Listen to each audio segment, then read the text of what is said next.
জামাত ইসলামী বাংলাদেশের সম্মানিত আমির, আল্লাহু আকবার। কেউ যদি আল্লাহর ওলি দেখতে চায়, কেউ যদি একজন সাক্ষাৎ আল্লাহর ওলি দেখতে চায়, সে যেন জামাত ইসলামীর আমির ডক্টর শফিকুর রহমানের দিকে তাকিয়ে দেখে। আল্লাহর ভয় আগেও দিলে ছিল, আজরাইলের ভয় অতটা ছিল না যতটা হাউন আঙ্কেল এবং তার ছেলেবেলাদের ছিল। এখন মাশাআল্লাহ হাউন আঙ্কেল নাই, ডিজিএফআই, এনএসআই, এসবি নাই।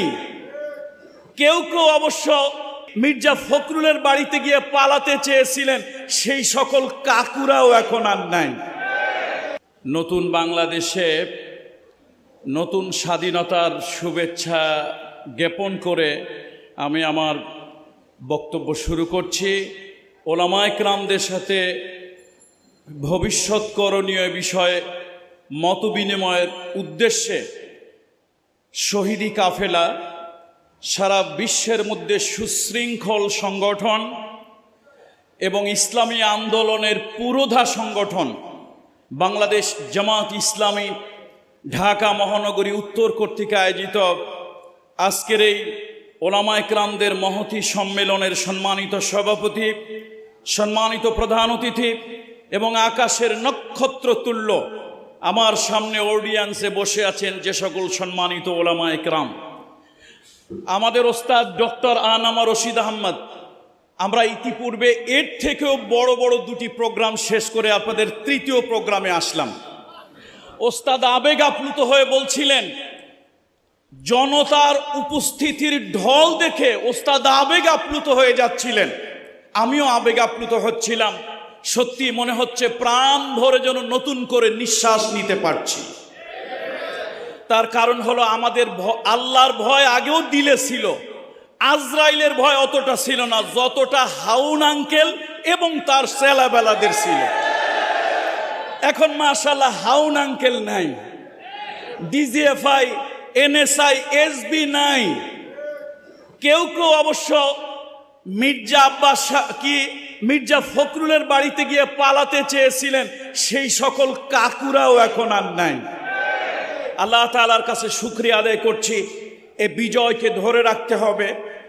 আমি অত্যন্ত হৃদয় নিংড়ানো শ্রদ্ধা জ্ঞাপন করছি জামাত ইসলামী বাংলাদেশকে, যারা অত্যন্ত সময় উপযোগী, এ জাতির শ্রেষ্ঠ সন্তান, এ জাতির সূর্য সন্তান ওলামায়ে কেরাম। ব্রিটিশ থেকে শুরু করে আজ পর্যন্ত কোনো আন্দোলন সফল হয়নি, কোনো আন্দোলন বাস্তবায়ন হয়নি, কোনো আন্দোলন হালে পানি পায় নাই ওলামায়ে কেরামদের প্রত্যক্ষ এবং পরোক্ষ মদদ ছাড়া। সুতরাং জামাত ইসলামী বাংলাদেশের সম্মানিত আমির, আল্লাহু আকবার। কেউ যদি আল্লাহর ওলি দেখতে চায়, কেউ যদি সাক্ষাৎ আল্লাহর ওলি দেখতে চায়, কেউ যদি একজন সাক্ষাৎ আল্লাহর ওলি দেখতে চায়, সে যেন জামাত ইসলামীর আমির ডক্টর শফিকুর রহমানের দিকে তাকিয়ে দেখে।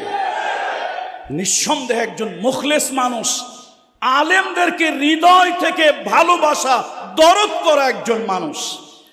সেই মানুষটা প্রয়োজনীয়তা অনুভব করেছেন একটা বাংলাদেশকে সংস্কার করার জন্য, নতুন একটি বাংলাদেশ নতুন প্রজন্মকে উপহার দেওয়ার জন্য। আর তাতে প্রয়োজন হলো ওলামায়ে কেরামদের প্রত্যক্ষ পরোক্ষ সহযোগিতা ভূমিকা।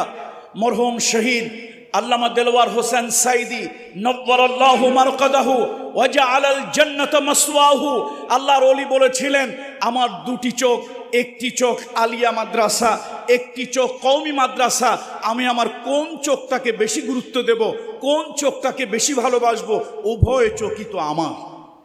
ঠিক তারই সুর ধরে আল্লাহর একজন ওলি, একজন বুজুর্গ, একজন মুত্তাকি, একজন পরহেজগার, শুধু উনি একটা দলের আমির নন, নিঃসন্দেহে একজন আল্লাহওয়ালা মানুষ ডক্টর শফিকুর রহমান। তিনিও বলেছেন, তিনি আমির হওয়ার পরই বাংলাদেশের আলিয়া, কওমি, পীর, মাশায়েখ, বিভিন্ন ওলামায়ে কেরামদেরকে দুর্দিনে দুঃসময়ে ডেকে ডেকে ঘন্টার পরে ঘন্টা তিনি মিটিং করেছেন, তাদের মতামত নিয়েছেন এবং আক্ষেপ করে বলেছেন, আমি আলিয়ার কওমির ভেদাভেদের দেয়ালটা ভেঙে দিতে চাই। সুতরাং আসুন ওলামা একরাম আপনাদেরকে প্রত্যক্ষ ভূমিকা নিতে হবে। এখন আর ঘরে বসে থাকলে চলবে না। দেখুন ইউসুফ আলাইহিস সালাম যখন তার ভাইরা তার চরিত্রে কলঙ্ক দিয়েছিল, সে চোর, তার হাত খারাপ, সে গোলাম, স্বভাব খারাপ, এগুলা সব হচ্ছে ইউসুফ আলাইহিস সালামের ব্যাপারে ডাহা মিথ্যা কথা। তিনি যখন গায়াবাতিল জুব্বে সেই কুয়া থেকে তাকে উঠানো হলো, ইউসুফ আলাইহিস সালাম একটা চরিত্রে একটা বিভূষণে বিভূষিত ছিলেন না। তারপরে তিনি চুপ করেছিলেন কেন? জালিম ছিল 10টা আর মজলুম হকের পক্ষে ছিলেন একজন। ইউসুফ আলাইহিস সালাম চিন্তা করেছিলেন, আমি যতই হকের উপরে থাকি, আমি একজন একটা কণ্ঠে শাউটিং করলে, চিৎকার দিলে বেশি দূরে যাবে না। 10টা জালিম মিথ্যা বলবে, ডাহা মিথ্যা বলবে, এরপর 10টা জালিম শাউটিং করলে তাদের আওয়াজ দূরে যাবে। তিনি চুপ করেছিলেন। আবার ওই ইউসুফ আলাইহিস সালাম চুপ করে থেকেও তিনি যখন মিশরের বাদশার একান্ত সান্নিধ্যে গিয়েছিলেন, তখন তিনি কি বলেছিলেন? আমাকে রাষ্ট্রের এই গুরুত্বপূর্ণ পদে দায়িত্ব দেওয়া হোক, ইন্নী হাফিজুন আলিম, আমি হেফাজতকারী এবং আমি অভিজ্ঞ। তার মানে এখন জাতির স্বার্থে, দেশের স্বার্থে, ভবিষ্যৎ সংকট থেকে উত্তরণের স্বার্থে তাকে পদ পদবি চেয়ে নেওয়া দরকার। সুতরাং আসুন, এখন সময় এসেছে এ জাতিকে দিক নির্দেশনা দেওয়ার জন্য, এ জাতিকে ভবিষ্যৎ দেখানোর জন্য আমাদের ওলামা একরামরা ক্ষমতা আমাদেরকে নিতে হবে। ক্ষমতা কেউ আমাদেরকে দিবে না, আর সেটা জনগণের মন জয় করে, আমাদের জনগণের মন জয় করে নিতে হবে। ইতিমধ্যেই দেখতে পাচ্ছি এক স্বৈরাচারকে হটিয়েছি, আবার সেই আরেক স্বৈরাচারের প্রেতাত্মারা বিভিন্ন জায়গায় দখল বাণিজ্য, চাঁদাবাজি বিভিন্ন ধরনের শুরু করে দিয়েছে। সুতরাং এক স্বৈরাচার হটিয়ে আমরা আরেক স্বৈরাচারের দিকে যাব না। ওলামা একরামদের ঐক্যবদ্ধ হতে হবে, সীসা ঢালা প্রাচীরের মতো হতে হবে, এবং আমরা ঐক্যবদ্ধভাবে এর জাতিকে আগামী দিনে কিছু একটা দিতে চাই। আল্লাহ তাআলা আমাদেরকে সেই তৌফিক দান করুন। নতুন সূর্যের উদয় হোক, নতুন আবহাওয়া বাংলাদেশটাকে সুশীতল করে দেখ, সেই প্রত্যাশা রেখে আমি আপনাদের থেকে বিদায় নিচ্ছি। আসসালামু আলাইকুম ওয়া রাহমাতুল্লাহি ওয়া বারাকাতুহু।